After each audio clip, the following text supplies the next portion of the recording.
Nostalgia became our way of life. There wasn't a lot to look forward to. So people began looking back.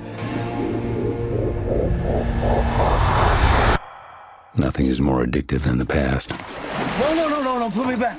Put me back. Hi, Lee. Lovely to meet you. Lovely to meet you. Thank you so much for joining us today. Movies are generally filmed out of sequence, but what are the challenges as a writer and director of piecing together a story out of moments and memories? I've had some time now dabbling in non-linear narrative with Westworld. So it wasn't so bad for me because I tend to have the film already cut together in my head when I start filming. And so it's easy for me to keep track of, and it was certainly easy for Hugh to keep track of because he's a genius. Sometimes people in the crew would be like, wait, what are we filming right now? Because it was a bit complicated.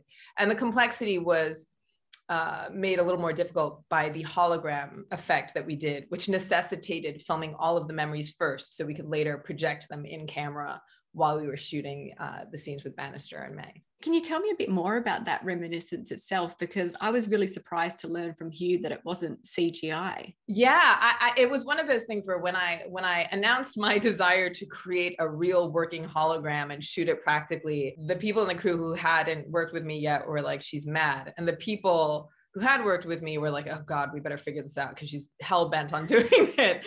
But when you have actors as talented as the ones that I had and scenes that are as important as the ones that occur while looking into people's memories, I didn't want them to be interacting with a tennis ball or a green dot. I wanted them to be able to be in the moment for their performance, really engaging with those memories. And so we just had to invent a hologram. Just had to invent a hologram. The movie is so visually stunning. What is it about bringing the sci-fi and, that film noir essence together that fascinates you? I'm always intrigued by science fiction and the way in which it's a modern myth and a way of looking at our society through this mirror that we hold up. But for us to want to look in the mirror, there has to be something relatable about the world we're presented with, something that we connect with viscerally. And that's why I also like to look at the classics and combine them with science fiction. Noir is a classic kind of trope in cinema, and Art Deco is a classic aesthetic. And the classics don't tend to die out, they just evolve. And so it felt natural for me to blend those two influences. Do you have a moment from filming that's burned into your memory?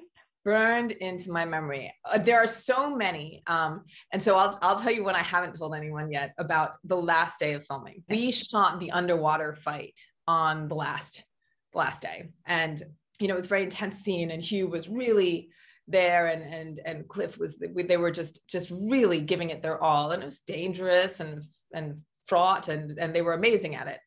And it was the last scene. And so time is always of the essence when directing. But by the time I said cut, I couldn't wrap. I couldn't end it. I asked the actors who were waiting there in the pool to just bear with me for a moment. And I paced around for about 10, 12 minutes, being like, it can't be over. It can't be over. I can't even believe it has begun yet. I can't believe that I'm here. All of a sudden, the shock and the gratitude that I felt at being there just made it impossible for me to wrap. So everybody just stood there and waited with me until I was finally able to wrap, and everybody kind of applauded. That's such a sweet story. Thank you so much for sharing it with me.